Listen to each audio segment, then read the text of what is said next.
अस्सलाम वालेकुम नाज़रीन, ताज़ 92 न्यूज़ के साथ मैं हूं नाइला भट्टी।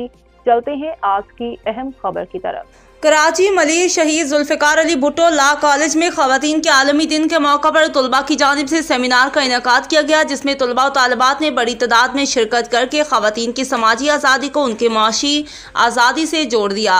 उन्होंने कहा कि जब तक ख़वातीन को मसावी माशी मौक़े नहीं मिलेंगे तब तक ख़वातीन समाजी सतह पर अपना जायज़ का मुकाम हासिल नहीं कर सकेंगी। प्रोफेसर रियाज बलोच ने अपने इख्तितामी खिताब में कहा कि ख़वातीन की आज़ादी का सवाल बुनियादी तौर पर ख़वातीन की सिनफ़ी आज़ादी के बजाय मुआशी आज़ादी से मुतल्लिक़ है।